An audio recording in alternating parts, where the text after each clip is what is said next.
ഇരിക്കാൻ സൗകര്യമില്ലാത്ത ആളുകൾ ഇവിടെ ഒന്നും വെളിയിലേക്ക് ഇറങ്ങുകയാണെങ്കിൽ ഇരിക്കാനുള്ളതായ സൗകര്യം ലഭിക്കുന്നതാണ്. പ്രിയത ദൈവജനസ്തുതി, ദൈവത്താൽ അനുഗ്രഹിക്കപ്പെട്ടവരെ, കഴിഞ്ഞ ഞായറാഴ്ച ആരംഭിച്ചതായ പ്രഭാഷണം അതിൻ്റെ രണ്ടാം ഭാഗം ഇപ്പോൾ ആരംഭിക്കുകയാണ്. വിശുദ്ധ കുർബാനയിലുള്ളതായ ആനന്ദത്തെയും അതിലുള്ള യോഗാത്മകതയെയും സംബന്ധിച്ചാണ് സംസാരിച്ചത്. അതിൻ്റെ പ്രാരംഭ ഭാഗമാണ് കഴിഞ്ഞ ആഴ്ച പറഞ്ഞത്. പല ആളുകളും ഫോർമാർഗവും നേരിട്ട് കണ്ടു ഒക്കെ വളരെ പ്രോത്സാഹനം അറിയിക്കുകയും കൂടുതൽ അതിനെക്കുറിച്ച് അറിയാനായിട്ട് ശ്രദ്ധിക്കുകയൊക്കെ ചെയ്തതിൽ പ്രത്യേകം ഈ സന്ദർഭത്തിൽ ഓർക്കുകയും അവരോട് നന്ദി സമർപ്പിക്കുകയും ചെയ്യുകയാണ്. പ്രിയമുള്ളവരെ, ഞാൻ കഴിഞ്ഞ ആഴ്ച സൂചിപ്പിച്ചതായ കാര്യങ്ങളിൽ സംബന്ധിക്കാതെ ആളുകൾക്ക് വേണ്ടിയിട്ട് ഒരു ബ്രീഫിങ് നടത്തുകയാണ്. ഇന്നത്തെ കുർബാനയിലെ പ്രസംഗം അവസാനിക്കുമ്പോൾ ഒരു 10 മിനിറ്റ് ദീർഘിച്ചു പോയാൽ ക്ഷമിക്കണം. കാരണം പ്രയോജനമുള്ളൊരു കാര്യമാണ്. സാധാരണ ഞാൻ 5 മിനിറ്റ് അല്ലെ 10 മിനിറ്റ് വിശുദ്ധ കുർബാനയിൽ സംസാരിക്കാറുള്ളൂ. എങ്കിലും ഈ കാലഘട്ടത്തിൽ വിശുദ്ധ കുർബാനയിലുള്ള ആ ആനന്ദം, ആ യോഗാത്മകത അഥവാ മിസ്റ്റിസിസം മനസ്സിലാക്കുന്നത് ഈ വിവേകമുള്ള ഈ തലമുറയ്ക്ക് വളരെ നല്ലതാണ് എന്ന് കണ്ടുകൊണ്ടാണ്. പ്രിയമുള്ളവരെ, നമ്മൾ ആദ്യമായിട്ട് മനസ്സിലാക്കി ഈ കുർബാനയിലൊക്കെ എപ്പോഴും പറയുന്നുണ്ട്, ജീവനുള്ള ബലി പിതാവായ ദൈവത്തിന് നിരപ്പിലും സമാധാനത്തിലും അണയ്ക്കുന്നു. അപ്പോൾ പിതാവിന് അണയ്ക്കുന്ന ഒരു ബലിയാണിത്. ആ ബലി എന്നുള്ള കോൺസെപ്റ്റിലാണ് പ്രിയമുള്ളവരെ നമ്മൾ മനസ്സിലാക്കേണ്ടത്. കഴിഞ്ഞ ആഴ്ച നമ്മുടെ ജീവിതത്തിലെ ഒരു ഘട്ടമെന്നുള്ളതിൽ വിവാഹ ജീവിതത്തെ ഊന്നി ഞാനൊരു ബലിയുടെ കാര്യങ്ങളെക്കുറിച്ച് പറഞ്ഞു. ഒരു ബലിയിലുള്ള ഏറ്റവും പ്രധാനപ്പെട്ട കാര്യമെന്ന് പറയുന്നത് ആഴമായ വിശ്വാസമാണ്. ഭാര്യയും ഭർത്താവും ഒന്ന് ജീവിക്കുമ്പോൾ വിശ്വാസമാണ് അടിസ്ഥാനം. 2 ആഴമായ സ്നേഹമാണ്. വീണ്ടും പറഞ്ഞു ആഴമായ സഹനമാണ്. സഹനം കൂടാതെ സ്നേഹമില്ല. മറ്റൊന്നതിനെക്കുറിച്ച് പറഞ്ഞു, ഒരു ബലി പൂർണ്ണമാകണമെങ്കിൽ ആ ബലിയിൽ ശൂന്യവൽക്കരണം ഉണ്ടാകണം. മൊത്തമായി ശൂന്യവൽക്കരിക്കണം. നാം സ്നേഹിക്കുന്നവർക്ക് വേണ്ടി നമ്മളെ മുഴുവനായിട്ട് കൊടുക്കുമ്പോഴാണ് ശൂന്യവൽക്കരണം ഉണ്ടാകുന്നത്, ആത്മാവിലും മനസ്സിലും സമ്പത്തിലും സകല കാര്യങ്ങളിലും. അപ്പോൾ ഒരു ബലി എന്ന് പറയുന്നത് പിതാവായ ദൈവത്തിന് വേണ്ടി പുത്രൻ തമ്പുരാൻ കാണിച്ചു തന്നതായ ആ ബലിയിലൂടെ മക്കളായ നമ്മളെ ഓരോരുത്തരെയും പൂർണ്ണമായി ശൂന്യവൽക്കരിക്കാനായിട്ട് ഉള്ളതാണ്. ആ ശൂന്യവൽക്കരണം നടന്നു കഴിയുമ്പോൾ തമ്പുരാൻ ഏറ്റവും ഇഷ്ടപ്പെടുന്ന ഒരു കാര്യത്തെക്കുറിച്ച് ഞാൻ കഴിഞ്ഞ ആഴ്ച പറഞ്ഞു. നിങ്ങൾ കാഴ്ചവസ്തുക്കളുമായിട്ട് വരണം. ദൈവത്തിന് ഏറ്റവും ഇഷ്ടപ്പെട്ട കാഴ്ചവസ്തു എന്താന്ന് പറയുന്നത് വിനീത ആത്മാക്കളെയാണ്. നമ്മൾ 51-ാമത്തെ സമ്പൂർണ്ണ മസമൂറായിലെ 51-ാം സങ്കീർത്തനത്തിൽ ഞങ്ങൾ ദൈവം പ്രസാദിക്കുന്നത് താഴ്മയുള്ള വിനീതമുള്ള ആത്മാക്കളിലാണെന്ന് നാം ആ പ്രാർത്ഥനയിലൂടെ നാം നിത്യം ചൊല്ലുന്നതാണ്. പ്രിയമുള്ളവരെ, ഇന്ന് വിശുദ്ധ കുർബാന പരസ്യമായി ആരംഭിക്കുന്ന ആ ഘട്ടത്തെക്കുറിച്ചാണ് പറയുന്നത്.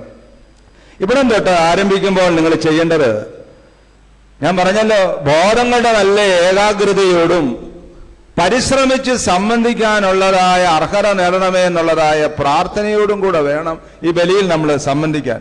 അപ്പോൾ നമ്മുടെ ശ്രദ്ധ പതറിപ്പോകാതിരിക്കാൻ നമ്മൾ ചെയ്യേണ്ട കാര്യം, പട്ടക്കാരൻ ചൊല്ലുന്നതായ പ്രാർത്ഥനകളെല്ലാം നമ്മുടെ മനസ്സിൽ രഹസ്യമായി ചൊല്ലിക്കൊണ്ടിരിക്കണം.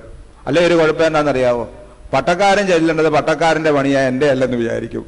കപ്പ്യാരി ചെല്ലേണ്ടത്, ശുശ്രൂഷക്കാരി ചെല്ലേണ്ടത് അവരുടെ പണിയാ, അത് അവർ ചെല്ലിക്കോട്ടെ എന്ന് പറയും. പിന്നെ എൻ്റെ ചെല്ലുമ്പോൾ അത് ഗായകസംഘവും ചെല്ലും. പിന്നെ എനിക്ക് ഇതിനകത്ത് വലിയ കഥയൊന്നും ഇല്ല.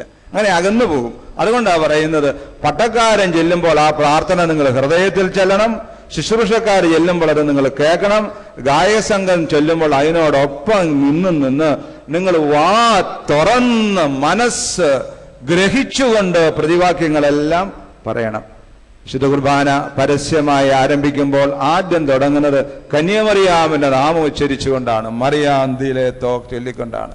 എന്താണ് കാരണമെന്ന് ഇപ്പൊ ഞാനവിടെ വിശദീകരിക്കാൻ നേരെയില്ല. അത് ഒരു ഞായറാഴ്ചയാണ് ഒരു പ്രഭാഷണമായിട്ട് പറയാം. ഒരു സെന്റൻസ് മാത്രം പറയാനായിട്ട് ആഗ്രഹിക്കുന്നു. വിശുദ്ധ സുവിശേഷം മുഴുവൻ ആണി അടുപ്പിച്ച് ഉറപ്പിച്ചിരിക്കുന്നത് കന്യാമറിയാം എന്ന അസ്തിത്വത്തിലാണ്. കന്യാമറിയാമില്ലാതെ സുവിശേഷമില്ല, കന്യാമറിയാമില്ലാതെ ബലി ഇല്ല. അതെന്തെന്ന് ഇപ്പം വിശദീകരിക്കാൻ ഇവിടെ ഈ ചുരുങ്ങിയ സമയം കൊണ്ട് സാധ്യമല്ല. അതിനോട് ചേർന്ന് പിന്നെ ചെല്ലുന്നത് നിന്മാതാവ് വിശുദ്ധന്മാരെന്നുള്ള പ്രാർത്ഥനയാണ്. നമ്മളൊന്ന് മനസ്സിലാക്കേണ്ടത്, വിശുദ്ധ കുർബാന എന്ന ഈ ബലിയുടെ പ്രിഫേസ് അല്ലെ ആമുഖമാണ് ഈ ഭാഗം. ഇതുവരെയും ബലിയിലേക്ക് കയറിയിട്ടില്ല, ആമുഖം തുടങ്ങുന്നതേ ഉള്ളൂ.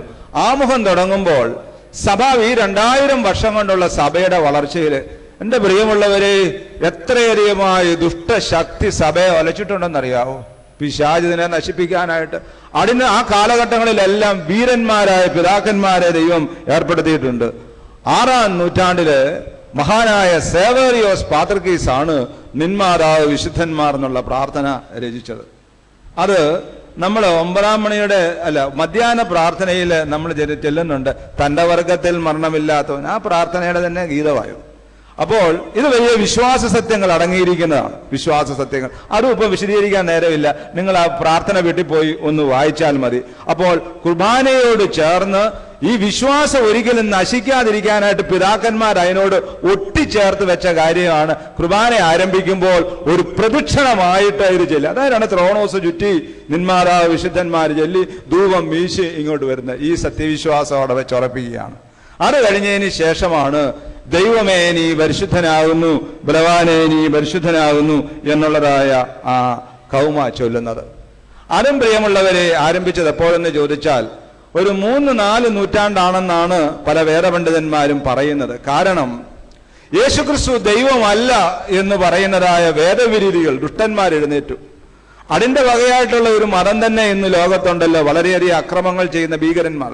അപ്പോൾ അങ്ങനെ ഒരു വാദം ലോകത്തിലേക്ക് കടന്നു വന്നപ്പോൾ യേശുക്രിസ്തു ദൈവമാണ് എന്നുറപ്പിക്കാനായിട്ട് ചൊല്ലി ദൈവമേ നീ പരിശുദ്ധനാകുന്നു, ബലവാനേ നീ പരിശുദ്ധനാകുന്നു, മരണമില്ലാത്തവനെ പരിശുദ്ധനാകുന്നു. ഈ 3 ഭാഗങ്ങൾ ആദ്യം ഉണ്ടായിരുന്നു. എന്നാൽ ഫ്ലാവിയാനോസ് അഥവാ പീറ്റർ ദ ഫുളോ എന്ന് പറയുന്ന അന്ത്യോക്യൻ പാത്രിക്കീസിന്റെ കാലഘട്ടത്തിൽ അദ്ദേഹം അതിനോട് ചേർന്ന് ഞങ്ങൾക്ക് വേണ്ടി ക്രൂശിക്കപ്പെട്ടവനെ ഞങ്ങളുടെ മേൽ അനുഗ്രഹം ചെയ്യണമെന്നുള്ള പ്രാർത്ഥനയും കാനൂനികമായി അംഗീകരിച്ചു.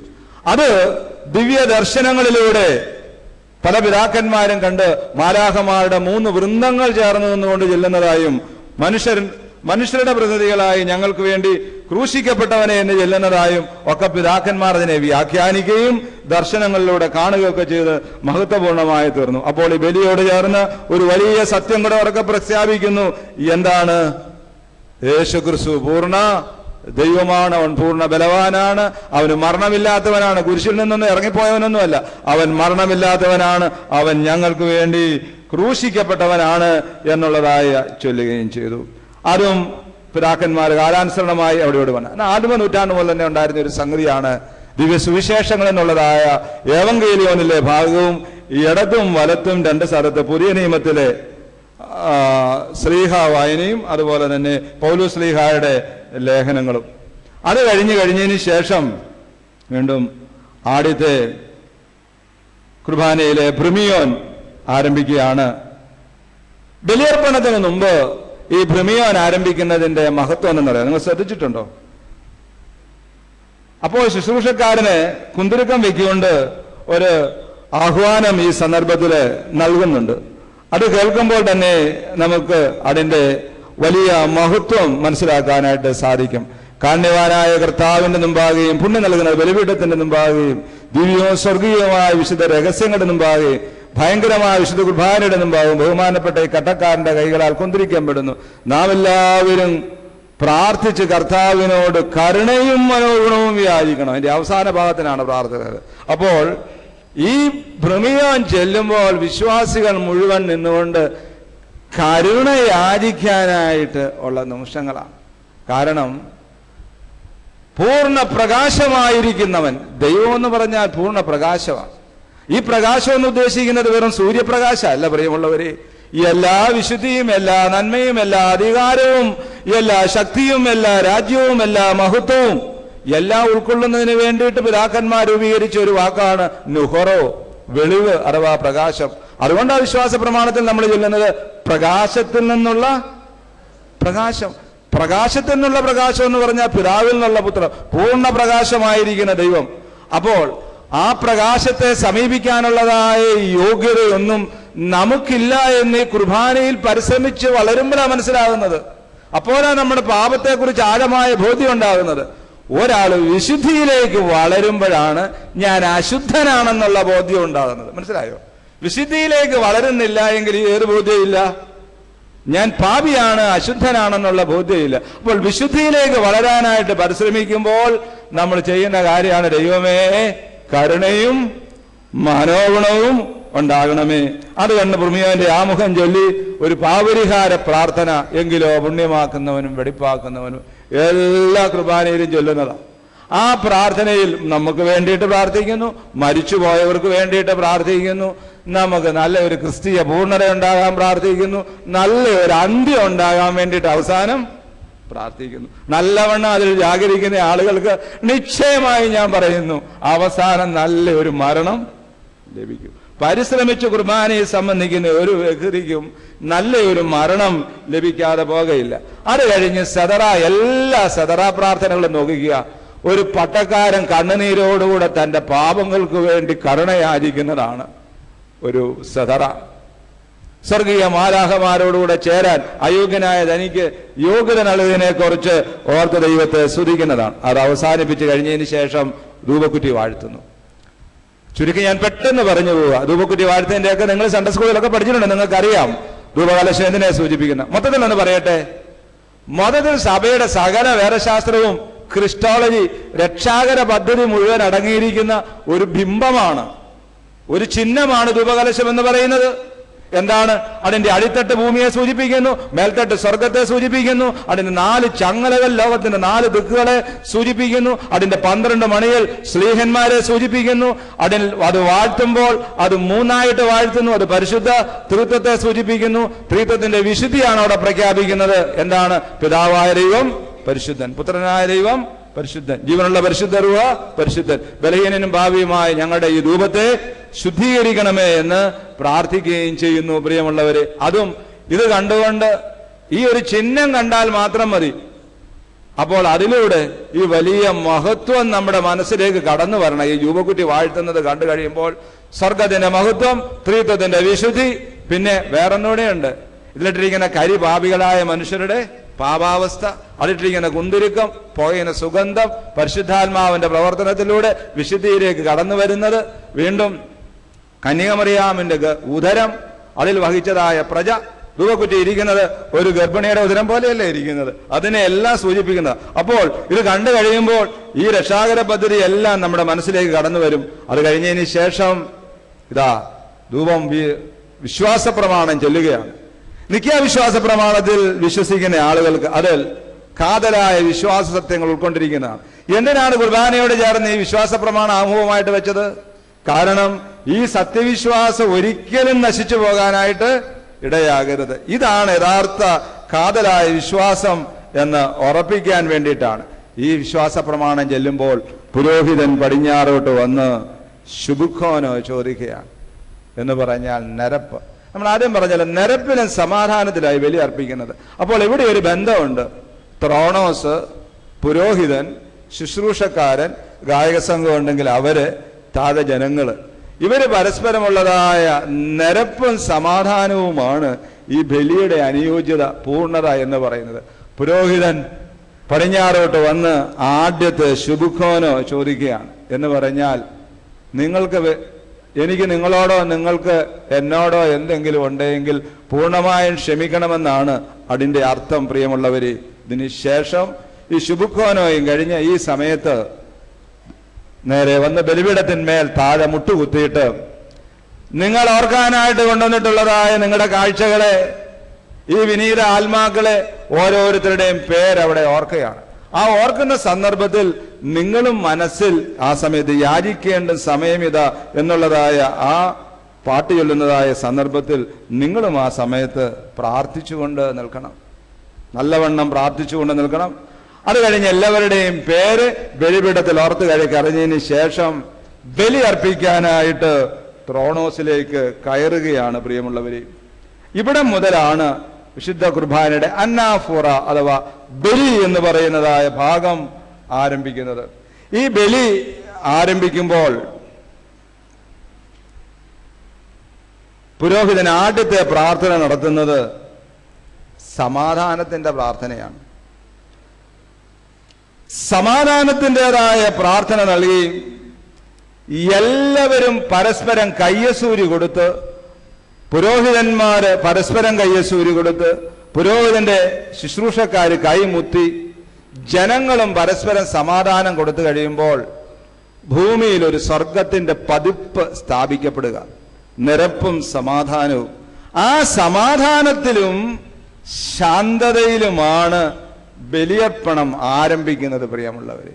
അപ്പോൾ ഒന്നോർക്ക്, എവിടെയെങ്കിലും അതിക്രമങ്ങൾ കാട്ടിയോ ഗുണ്ടായിസം കാട്ടിയോ എവിടെയെങ്കിലും ഒരു പ്രതിലോമ ശക്തികളുടെ സംരക്ഷണയിലോ ഒന്നും ബലി അർപ്പിച്ചാൽ അതൊന്നും ബലിയാകില്ല പ്രിയമുള്ളവർ.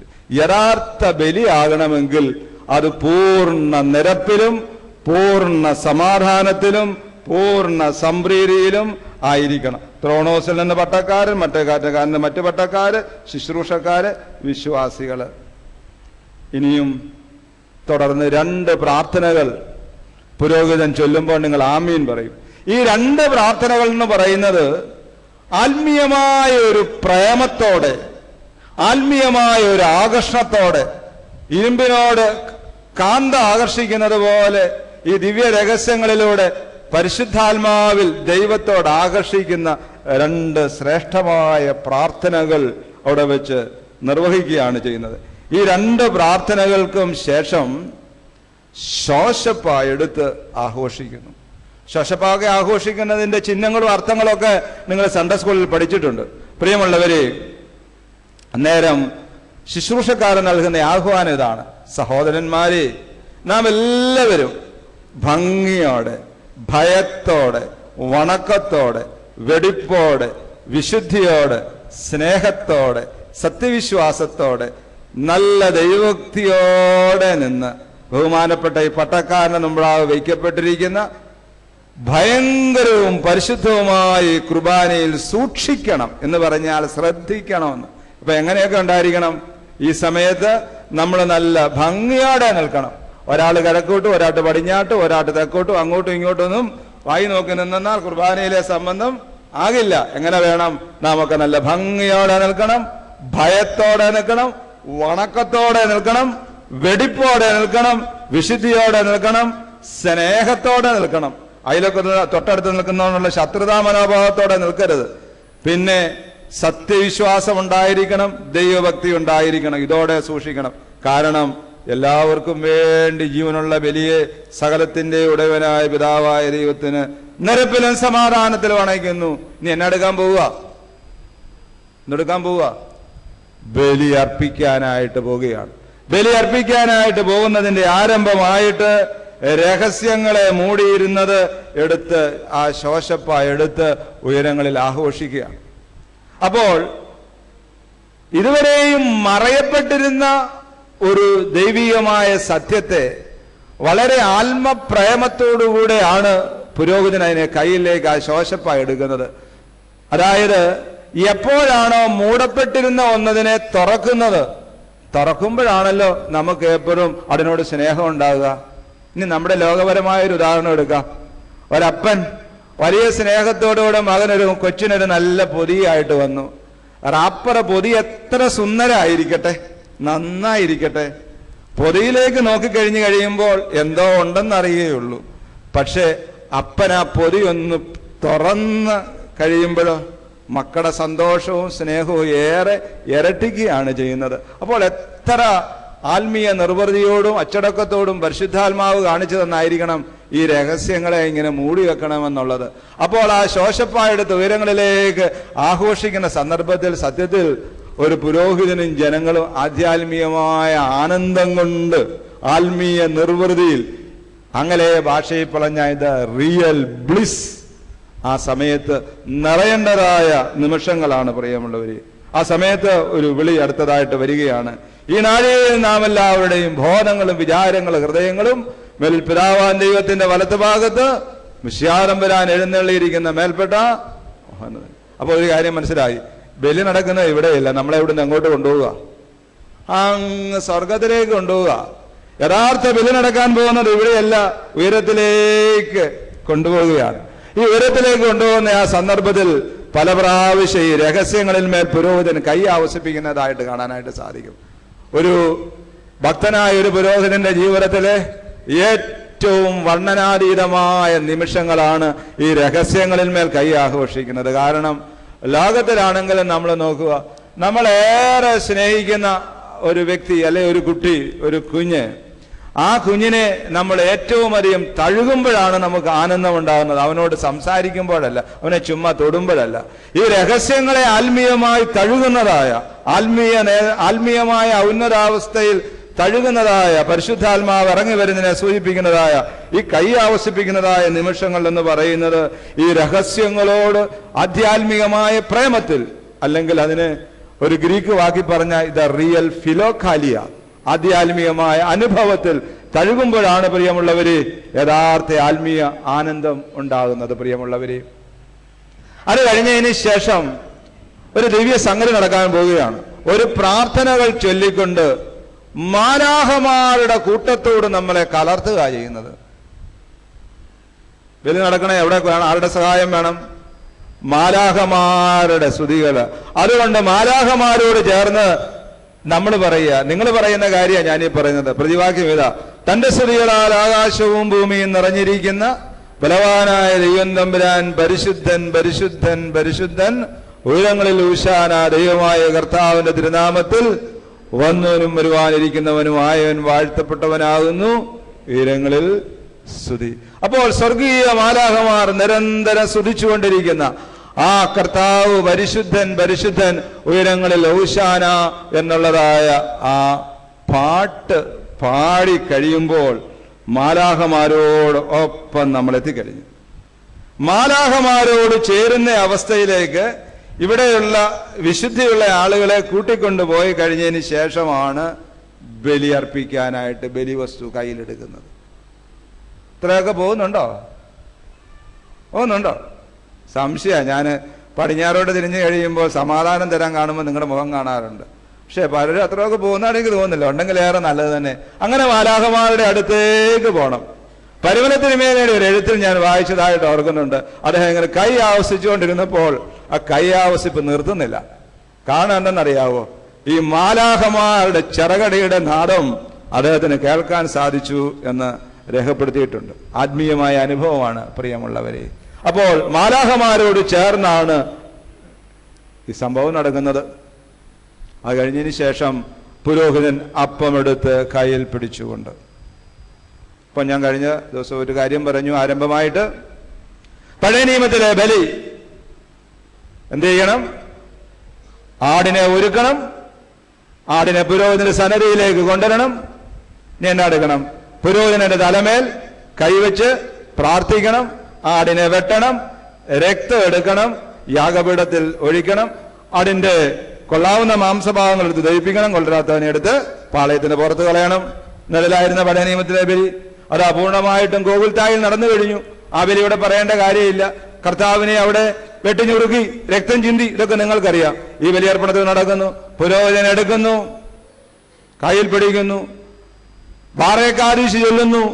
ബാറേക്ക് പറഞ്ഞുകൊണ്ട് അത് നേരെ കുർബാനയപ്പം നടുവേ മുറിക്കുന്നു. ബലി ഖണ്ഡിച്ചു.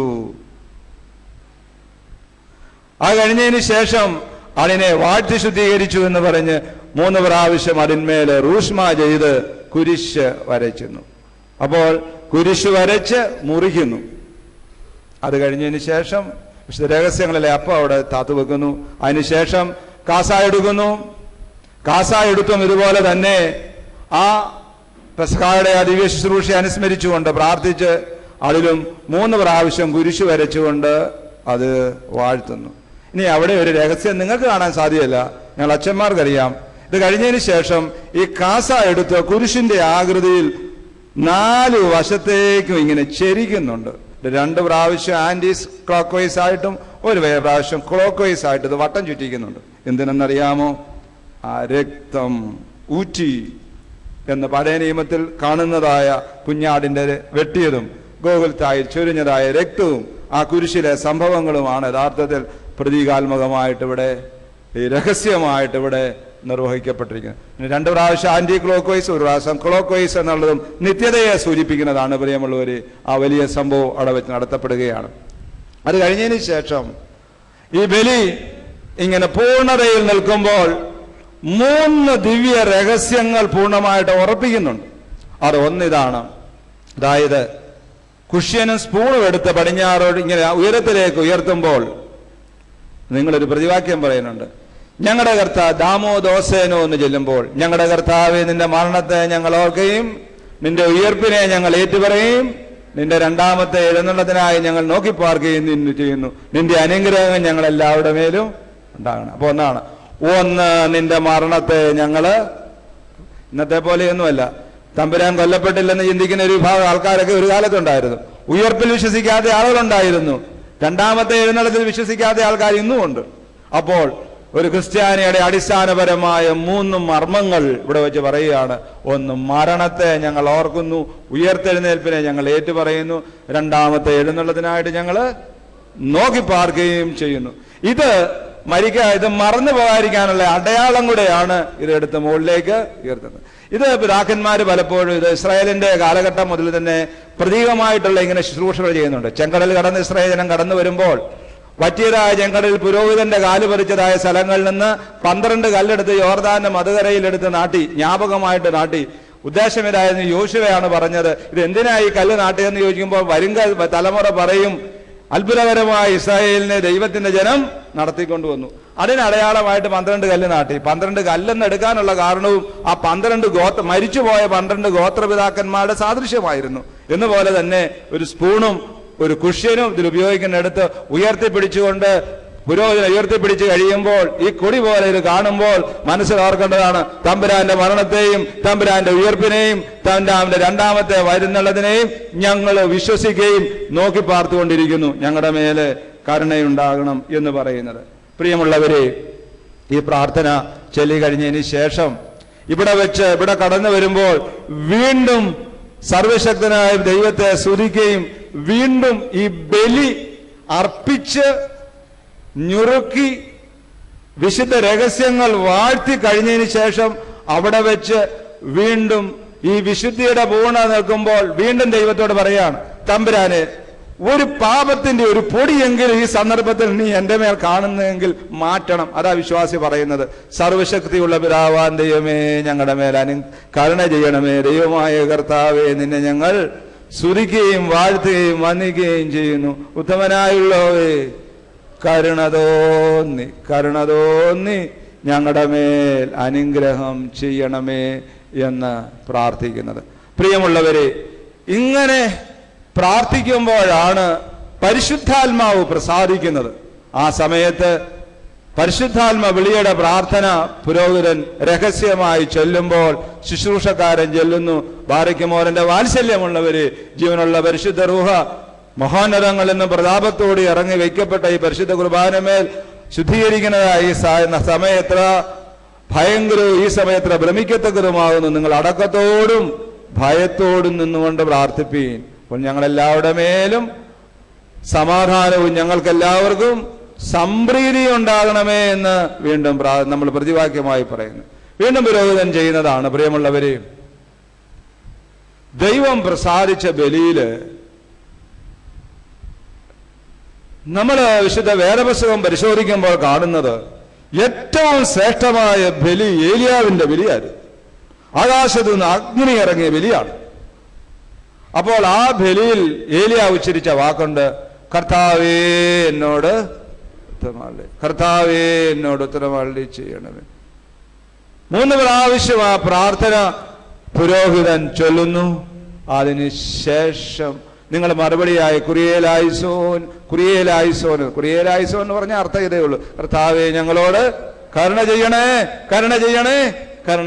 3 ഗ്രീക്ക് വാക്കുകളാണെന്നുള്ളതേ ഉള്ളൂ. അതിനുശേഷം വിശുദ്ധ രഹസ്യങ്ങളായിരിക്കുന്ന കാസാമേലും പീലാസാമേലും കൈ ആവസിപ്പിച്ചുകൊണ്ട് ഈ അപ്പത്തെ ഞങ്ങളുടെ ദൈവമായ മിശിഹായുടെ ശരീരമാക്കി തീർക്കണമേ. ഈ കാസായിലെ കലർപ്പിനെ ഞങ്ങളുടെ ദൈവമായ മിശിഹാ തമ്പുരാന്റെ തിരുരക്തവുമാക്കി തീർക്കണമേ എന്ന പ്രാർത്ഥന ചൊല്ലിക്കഴിയുമ്പോൾ ബലി പൂർണ്ണമായി. കുർബാന പൂർണ്ണമായില്ല, എന്ത് പൂർണ്ണമായി? ബലി പൂർണ്ണമായി. ഇനിയും ചെയ്യുന്ന കാര്യം 5 മിനിറ്റൂടെ പറഞ്ഞോട്ടെ, 5 മിനിറ്റൂടെ തീരുവന്നേരം. പ്രിയമുള്ളവരെ, ബലി പൂർണ്ണമായി. ഇനി അതിനോട് ചേർന്ന് ഇനി ബലിയോട് ചേർക്കാനുള്ളതായ കാര്യങ്ങളെല്ലാം കൂട്ടിച്ചേർത്ത് പ്രാർത്ഥിക്കുക. പിതാക്കന്മാർ ചെയ്യുന്ന ഇത് മർമ്മങ്ങൾ നോക്കണേ. ഈ ബലിയോട് ചേർത്ത് പ്രാർത്ഥിക്കുക. 6 പ്രാർത്ഥനകൾ തുബലേൻ എന്നുള്ള നിലയിൽ കൂട്ടിച്ചേർത്തിരിക്കുകയാണ്. ഈ 6 പ്രാർത്ഥനകൾ ആരെയൊക്കെയാ പ്രിയമുള്ളവരെ ഓർക്കുന്നത്? ഒന്ന് സഭാപിതാക്കന്മാർ ജീവിച്ചിരിക്കുന്നവരെ, പാത്രികീസ് ബാവ, കാതോലിക്കാവ, ഇടമെത്രാപ്പോലീത്ത, 2 ജീവനോടിരിക്കുന്ന എല്ലാ വിശ്വാസികൾ, 3 വിശ്വാസികളായ ഭരണാധിപന്മാര്, ദൈവമാതാവും പരിശുദ്ധന്മാരും 4-ാമത്തേത്, 5 പ്രാപിച്ച പരിശുദ്ധ പിതാക്കന്മാരും മൽപ്പാന്മാരും, 6 വാങ്ങിപ്പോയവർ. നമ്മുടെ പല ആൾക്കാരുടെയും ധാരണ എന്നാണെന്നറിയോ, നമ്മൾ ഇരിക്കുന്ന ഈ സമയമായതുകൊണ്ട് ശ്രദ്ധിക്കാതെയൊക്കെ ഒന്ന് കാലമൊക്കെ തിരുമാനുള്ള അവസരമെന്നാണ് നമ്മുടെ ഒരു ധാരണ ഇരിക്കുന്നത്. അവസരം കിട്ടിയ അടുത്തിരിക്കുന്നവരുടെ ഒരു വർത്തമാനവും നമ്മൾ പറയും. പക്ഷെ പ്രിയമുള്ളവരെ, വളരെ പ്രാധാന്യമുള്ള സമയമാണ് ഇത്. എന്നാന്നറിയാവോ, ഈ നടന്ന ബലിയോട് അറ്റാച്ച് ചെയ്ത് ചേർത്ത് വെച്ചുകൊണ്ട് നമ്മള് നോക്കണേ എന്ന് നോക്കിക്കേ. സഭാപിതാക്കന്മാർ തൊട്ട് ജീവിച്ചിരിക്കുന്നവരെ തൊട്ട് നമ്മളുടെ ഭരണാധിപന്മാര്, ഏറ്റവും ഉന്നതമായ മാതാവും പരിശുദ്ധന്മാരും, നിദ്രഭാവിച്ച പിതാക്കന്മാർ, പരിമല തിരുമേനിയെ പോലെയുള്ള ആൾക്കാരും, വാങ്ങിപ്പോയ നമ്മുടെ അപ്പനും അമ്മയെ പോലെയുള്ള ആൾക്കാരെ എല്ലാം ചേർത്ത് പ്രാർത്ഥിക്കുന്ന നിമിഷമാണ്.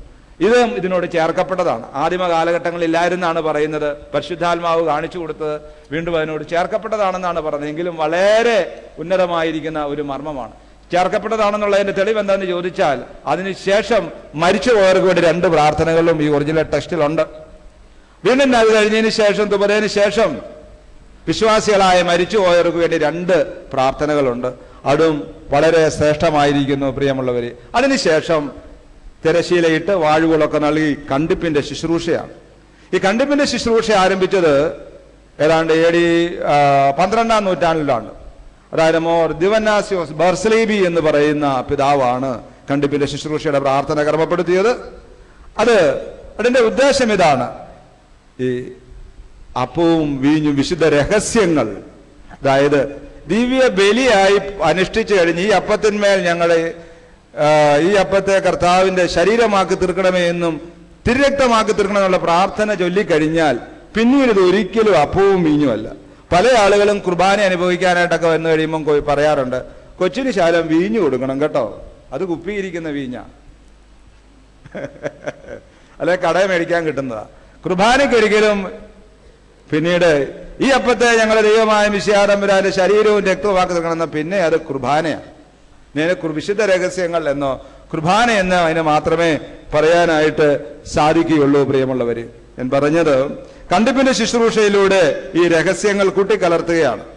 അപ്പത്തിലെ കുർബാനയും വീഞ്ഞിലെ കുർബാനയും പരസ്പരം കൂട്ടിക്കലർത്തുന്ന, അതോടൊപ്പം തന്നെ ഉന്നതമായ സഭയിലുണ്ടായിരുന്ന പല വേദശാസ്ത്രപരമായ പ്രശ്നങ്ങൾക്കും പരിഹാരം ഉണ്ടാക്കിക്കൊണ്ട് സത്യവിശ്വാസം നിലനിർത്തുന്നതായ ശ്രേഷ്ഠമായ ഒരു പ്രാർത്ഥന ആ സന്ദർഭത്തിൽ പുരോഹിതന് ചൊല്ലുവാനായിട്ടും ക്രമപ്പെടുത്തിയിട്ടുണ്ട്. അതിനുശേഷം 4-ാം ഭാഗത്തിലേക്ക് തിരശീല നീക്കപ്പെട്ടതിന് ശേഷം ഉണ്ടാകുന്നു. വീണ്ടും എല്ലാ വിശ്വാസികളും ചേർന്ന് ദൈവം തമ്പുരാൻ പഠിപ്പിച്ചതായ കർത്തൃ പ്രാർത്ഥന ഒന്നനുസ്മരിച്ചുകൊണ്ട്, പ്രിയമുള്ളവര്, കർത്തൃ പ്രാർത്ഥനയുടെ മഹത്വം അത് ഒരിക്കലും നഷ്ടപ്പെടരുത്. മറ്റൊരു തരത്തിലും അത് കോട്ടിമാട്ടി കളയരുത്. അതിന് അത്രയേറിയമായ സ്ഥാനമുണ്ട് എന്ന് മനസ്സിലാക്കിക്കൊണ്ടാണ് കുർബാനയുടെ ആരംഭത്തിൽ തന്നെ കർത്തൃപ്രാർത്ഥന, പ്രിയമുള്ളവര്, ഇതിനോട് ചേർക്കപ്പെട്ടത്. അങ്ങനെ കർത്തൃപ്രാർത്ഥന അതിനോട് ചേർക്കപ്പെട്ടു. അത് കഴിഞ്ഞതിന് ശേഷം സമയപരിമിതിയോട് പെട്ടെന്ന് ഞാൻ പറഞ്ഞു പോവുകയാണ്. അത് കഴിഞ്ഞതിന് ശേഷം കാസായും പീലാസായും ഉയർത്തുന്നതിന് മുമ്പായിട്ട് പറയുന്നുണ്ട്, അണയ്ക്കപ്പെട്ട ഈ വിശുദ്ധ രഹസ്യങ്ങൾ കൈക്കൊള്ളുന്നതിന് മുമ്പിൽ വീണ്ടും കരുണയുള്ള കർത്താവിന് മുമ്പാകെ നാം തല കുനിക്കണം. അതായത് ഇത് വിശുദ്ധ കുർബാന സ്വീകരിക്കാനായിട്ടുള്ള ഒരുക്കങ്ങളാണ് തുടർന്നുള്ളതായ പ്രാർത്ഥന. ആ പ്രാർത്ഥനയെ നിർവഹിച്ചു കഴിഞ്ഞതിന് ശേഷം വിശുദ്ധ രഹസ്യങ്ങൾ കാസായും പീലാസായും എടുത്ത് ഉയർത്തുന്നു. ഈ ഉയർത്തുന്നതിലൂടെ വിശ്വാസികൾക്ക് വേണ്ടി ഉറപ്പിക്കുന്നതായ ചില മർമ്മങ്ങളുണ്ട്. അതായത് പരിശുദ്ധനായ ഏകപിതാവ് നമ്മോടുകൂടെ. ഇപ്പൊ ഈ ബലിയിലൂടെ നമുക്ക് കിട്ടിയ സമ്മാനം എന്താ? പിതാവ് നമ്മോടുകൂടെ. രണ്ടാമതോ ജീവനുള്ള ഏക പരിശുദ്ധ റൂഹ, അല്ല, ഒന്നായിരിക്കുന്ന പിതാവിനും തന്റെ കരുണയാൽ ലോകത്തെ മെനഞ്ഞുണ്ടാക്കിയ പരിശുദ്ധനായ ഏകപിതാവ് നമ്മോടുകൂടെ, തന്റെ തിരുമേനിയുടെ വിലയേറിയ രക്തത്താൽ ലോകത്തെ രക്ഷിച്ച പരിശുദ്ധനായ ഏകപുത്രൻ നമ്മോടുകൂടെ. പിന്നെ എന്നതാ? ജീവനുള്ള, സകലത്തെയും പരിപൂർണമാക്കി തീയിക്കുന്ന ജീവനുള്ള പരിശുദ്ധ റൂഹ നമ്മോടുകൂടെ. കർത്താവിന്റെ തിരുനാമം ആദ്യം എന്നേക്കും വാഴ്ത്തപ്പെട്ടതായിരിക്കട്ടെ. അപ്പോൾ ഈ കാസായും പീലാസായും എടുത്ത് ഉയർത്തുമ്പോൾ പിതാവും പുത്രനും പരിശുദ്ധാത്മാവും നമ്മോടുകൂടെ എന്ന അനുഭവം ഉണ്ടായിരിക്കും. അപ്പോൾ അവിടെ ഒരു ചോദ്യം വരും. അതിന് പുരോഹിതൻ ഒരു ആഹ്വാനം തരുന്നുണ്ട്. വെടിപ്പുള്ളവർക്കും വിശുദ്ധിയുള്ളവർക്കും മാത്രമായിട്ട് ദിവ്യ രഹസ്യങ്ങൾ നൽകപ്പെടുന്നു. അപ്പോൾ നമ്മൾ ഓർക്കും, എൻ്റെ ദൈവം തമ്പുരാനെ, അങ്ങനെയാണ് എങ്കിൽ ആർക്കിതിനകത്ത് സംബന്ധിക്കാനായിട്ട്? പരിശുദ്ധന്മാർക്ക് മാത്രമേ സംബന്ധിക്കാനായിട്ട് സാധിക്കുകയുള്ളൂ. പ്രിയമുള്ളവര്, പാപികളായ നമ്മളെ വിശുദ്ധിയിലേക്ക് ഈ ദിവ്യ ബലിയിലൂടെ നയിച്ചു എന്നുള്ളതിന്റെ തെളിവാണ് 3 പ്രതിവാക്യം നമ്മൾ പറഞ്ഞത്. എന്താ? പരിശുദ്ധനായ ഏകപിതാവ്, പുത്രൻ, നമ്മോടുകൂടെ പരിശുദ്ധാത്മാവ്. അപ്പം പിതാവും പുത്രനും പരിശുദ്ധാത്മാവും നമ്മളോടുകൂടെ വന്നാൽ നമ്മൾ വിശുദ്ധരായോ ഇല്ലയോ? നമ്മൾ വിശുദ്ധരായി, അല്ലവാ വിശുദ്ധരാകണം. പ്രിയമുള്ളവരെ, ആ വിശുദ്ധിയുടെ അനുഭവത്തിൽ നിന്നുകൊണ്ടാണ് നാം വിശുദ്ധ കുർബാന അനുഭവിക്കുന്നത്. വീണ്ടും സഭയുടെ ആരാധനയിൽ ഏറ്റവും ശ്രേഷ്ഠമായി പരിശുദ്ധ ദൈവമാതാവിനെയും പരിശുദ്ധന്മാരെയും പട്ടക്കാരെയും വാങ്ങിപ്പോയ പിതാക്കന്മാരെ ഉൾക്കൊള്ളുന്ന 4 കുൽക്കുലിയോൻ ഇതിനോടും പിന്നീട് ചേർക്കപ്പെടുകയുണ്ടായി. അതും സഭയുടെ ആരാധനയും വിശുദ്ധ കുർബാനയും ഏറ്റവും മഹത്വപൂർണ്ണമാകാൻ വേണ്ടിയിട്ട് ചേർക്കപ്പെട്ടതാണ്. അതിന് ദീർഘമാകാതിരിക്കാൻ തക്കവണ്ണം അന്ത്യോക്യയുടെ പാത്രികീസ്, നമുക്കൊക്കെ നമ്മൾ പല ആൾക്കാർക്കും അറിവുള്ള യാക്കോബ് പാത്രികീസ് ബാവയുടെ കാലഘട്ടത്തിൽ അദ്ദേഹം എല്ലാത്തിനോട് ചേർത്ത് ഒരൊറ്റ കുക്കുലിയോനായിട്ട് രചിച്ചു ദ ബക്യം ദേത് മൽക്കം ഷീഹോ. അതിൽ നമുക്ക് തന്നെ അറിയാം, ദീർഘമായി ആ കുക്കുലിയോൺ എല്ലാം ചെല്ലണമെന്ന് നിർബന്ധമില്ല. പക്ഷെ ആരാധന സമ്പുഷ്ടമാകാനും അതിന്റെ ആനന്ദത്തിൽ ലയിക്കാനും അത് ഏറ്റവും നല്ലതെന്ന് കണ്ടുകൊണ്ട് അത് അപ്രകാരം തന്നെ ക്രമപ്പെടുത്തുകയും ചെയ്തിരിക്കുന്നു. പ്രിയമുള്ളവരെ, വീണ്ടും അവസാനം ഈ ബലിയുടെ ആ സമയത്താണ് യഥാർത്ഥത്തിൽ പണ്ട് കാലത്ത് കുർബാന കൊടുത്തുകൊണ്ടിരുന്നത് ഈ കസായും ബിലാസായും പടിഞ്ഞാട്ട് എഴുന്നള്ളിക്കുന്നതിന് മുമ്പായിട്ടായിരുന്നു. എന്നാൽ സൗകര്യത്തെ പ്രതി പിന്നീട് കാലാനുസൃതമായി വിശുദ്ധ കുർബാന അവസാനത്തിലേക്ക് കൊടുക്കുന്ന രീതി മാറ്റപ്പെടുകയാണ് ചെയ്തത്. കാരണം മർദിവനാസിയോസ് ബസലീബയുടെ ഈ പ്രാർത്ഥനയോടുകൂടെ ഇത് ഒന്നാക്കിയതിനു ശേഷം പിന്നീട് 2ആയിട്ട് കൊടുക്കേണ്ട ആവശ്യവുമില്ല, കുർബാനയുടെ അവസാനം കൊടുക്കുകയും ചെയ്യാം. ജനങ്ങൾ വർദ്ധിച്ചു വന്നപ്പോൾ, ആരാധനയ്ക്ക് തിക്കും തിരക്കും വന്നപ്പോൾ അത് അപ്രായോഗികമായി തീർന്നു കുർബാനയുടെ മധ്യത്തിൽ വെച്ചത് കൊടുക്കുക എന്നുള്ളത്. അതുകൊണ്ട് ഇത് അവസാന ഘട്ടത്തിലേക്ക് മാറ്റാനിടയായി. അവസാന ഘട്ടത്തിൽ 2 കൃതജ്ഞതാ പ്രാർത്ഥനയും ഈ 2 കൃതജ്ഞതാ പ്രാർത്ഥനയും ചൊല്ലിക്കഴിയുമ്പോൾ വിശുദ്ധ കുർബാന, അതിനോട് ചേർന്ന് 2 ഹൂത്തോമോയൊക്കെ ഉണ്ട്, അതൊക്കെ ചൊല്ലിക്കഴിയുമ്പോൾ പ്രിയമുള്ളവരെ വിശുദ്ധ കുർബാന പൂർണ്ണമായി. അപ്പോൾ നിങ്ങൾക്കൊന്ന് കാണാനായിട്ട് സാധിച്ചു എന്താണ്? നിങ്ങളെ ആധ്യാത്മികമായ ഒരു ഔന്നത്യാവസ്ഥയിൽ ബലിയർപ്പിക്കാൻ സ്വർഗത്തിലേക്ക് കൊണ്ട് സ്വർഗീയ മഹോന്നതങ്ങളിൽ വിശുദ്ധിയോടുകൂടെ നിലനിർത്തി അവിടെ നിന്നുകൊണ്ട് സ്തോത്രങ്ങൾ അർപ്പിച്ച് ഈ ദിവ്യ രഹസ്യങ്ങളിൽ നിങ്ങളെ സംബന്ധിക്കുന്നവരായി അത് ഭക്ഷിച്ചും പാനം ചെയ്തും പോകുന്നവരാക്കി നിങ്ങളെ ആക്കി തീർത്തു. ഇനിയും പ്രിയമുള്ളവരെ, ഇതിൻ്റെ യഥാർത്ഥമായ ഈ രഹസ്യത്തിൻ്റെ ആധ്യാത്മികമായ പ്രേമമൊന്നും പൂർണ്ണമായിട്ടൊന്നും വർണ്ണിക്കാൻ ഒരു പുരോഹിതനെ കൊണ്ടോ ഒരു പണ്ഡിതനെ കൊണ്ടോ സാധിക്കുകയില്ല. പൂർണ്ണ കുർബാന എന്ന് പറയുന്നത് അപൂർണമാണെന്നല്ല, അതിൻ്റെ ബലത്തിലും ശക്തിയിലും അതിൻ്റെ പൂർണ്ണ കുർബാന ആത്മാക്കൾക്ക് കാണാനായിട്ട് സാധിക്കും. എപ്പോഴെന്നറിയാവോ?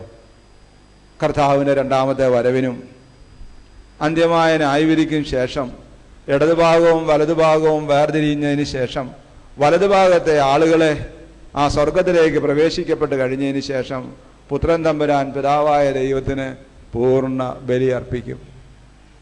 ആ ബലിയായിരിക്കും എൻ്റെ പ്രിയമുള്ളവരെ ഇപ്പോൾ ആയിരിക്കുന്ന ബലിയുടെ ഏറ്റവും പൂർണ്ണത എന്ന് പറയുന്നത്. അപ്പോൾ പഴയ നിയമത്തിൽ നിഴലായിരുന്ന ആടിനെയും പ്രാക്കളെയൊക്കെ വെട്ടി നടത്തിയിരുന്നതായ പ്രാകൃതമായ ബലിയിൽ നിന്നും മെശിയാതമ്പുരാന്റെ ജീവനുള്ള ഗോകുൽത്തായിലെ ബലി, അതിൻ്റെ തുടർച്ചയായി ലോകത്തിന്റെ അവസാനത്തോളം നിലനിൽക്കുന്ന വിശുദ്ധ കുർബാന എന്ന ബലി ആദ്യന്ത്യമായി പുത്രൻ തമ്പുരാൻ പിതാവായ ദൈവത്തിന്റെ മഹത്വത്തിനായിട്ട് തന്റെ വിശുദ്ധന്മാരോട് ചേർന്ന് രക്ഷിത ഗണത്തോട് ചേർന്ന് പൂർണ്ണമാക്കപ്പെടുന്നതായ ആ ബലി. അപ്പോൾ ബലി കൂടാതെ പ്രിയമുള്ളവരെ ഒരു ജീവിതമില്ല. ബലി കൂടാതെ കുർബാന കൂടാതെ യാതൊന്നുമില്ല. ഒരു ബലിയിലൂടെ അല്ലാതെ ഒരു രക്ഷയില്ല. ഒരു ബലിയിലൂടെ അല്ലാതെ ഒരു ജീവിതമില്ല. ഒരു ബലിയിലൂടെ അല്ലാതെ ഒരു ആധ്യാത്മികമായ വളർച്ച ഇല്ല പ്രിയമുള്ളവരെ. എങ്കിൽ ഈ ദിവ്യമായ അനുഭവത്തിൽ വിശുദ്ധ കുർബാനയിൽ ജാവിരിപ്പാൻ ഏതാണ്ട് ഞാൻ 40 മിനിറ്റ് സമയമെടുത്തു പോയി. എന്നോട് ക്ഷമിക്കണം പ്രിയമുള്ളവരെ. എങ്കിൽ നിങ്ങൾക്ക് ആർക്കെങ്കിലും എന്തൊക്കെയെങ്കിലും ലഭിച്ചു കാണുമെന്ന് ഞാൻ വിചാരിക്കുകയാണ്. 10 മിനിറ്റിക്കുള്ളിൽ ഒരിക്കലും പ്രസംഗിക്കുന്ന ഒരു വ്യക്തിയല്ല ഞാൻ. അപ്പോൾ പ്രിയമുള്ളവരെ, ദൈവം നിങ്ങളെ ഈ നല്ല അനുഭവത്തിലൂടെ നിങ്ങളെ വഴി നടത്തട്ടെ. ഈ ഒരു അനുഭവത്തിലൂടെ വിശുദ്ധ കുർബാനയിൽ വന്ന് സംബന്ധിപ്പാനായിട്ട് ദൈവം നിങ്ങൾക്ക് ഇടയാകട്ടെ. നല്ലൊരു വിശുദ്ധ കുർബാനയെ സംബന്ധിക്കുന്നവരാണെങ്കിൽ ഭവനങ്ങളിലെ പ്രശ്നങ്ങൾ മാറും, പള്ളിയിലെ വഴക്കുകൾ മാറും, സഭയിലെ കലഹങ്ങൾ മാറും, ക്രിസ്ത്യാനികളിലുണ്ടാകുന്ന ശണ്ടകൾ മാറും. പ്രിയമുള്ളവർ, ആ ദിവ്യ അനുഭവത്തിലായി തീരുവാൻ ദൈവത്തിന്റെ പരിശുദ്ധാത്മാവ് നമ്മെ ഓരോരുത്തരെയും സഹായിക്കുമാറാവട്ടെ. ആമേൻ. നിങ്ങളുടെ എല്ലാവരുടെയും മുഖത്ത് നല്ലൊരു പ്രസാദവും സന്തോഷമൊക്കെ കാണുന്നതിന് ദൈവത്തെ സ്തുതിക്കുന്നു. താഴെ പറയുന്ന കാര്യങ്ങളെക്കുറിച്ച് ആലോചിക്കുന്നില്ല. 25/10/2000 പരിശുദ്ധ കുർബാനയ്ക്ക് ശേഷം പൊരിയോ ഹാളിൽ ഇടവപ്പൊരിയോ ഉണ്ടായിരിക്കുന്നതാണ് ആജ്ഞാനുസരണ സെക്രട്ടറി. ആലോചന വിഷയങ്ങൾ മുൻ റിപ്പോർട്ട് 2015 8 നോയമ്പ് പെരുന്നാൾ വരവുചെലവ് കണക്കുകൾ 2015 അർദ്ധവാർഷിക ഓഡിറ്റേഴ്സ് റിപ്പോർട്ടും വരവുചെലവ് കണക്കും അധ്യക്ഷൻ അനുവദിക്കുന്ന മറ്റ് അത്യാവശ്യ കാര്യങ്ങൾ. നോട്ടീസ്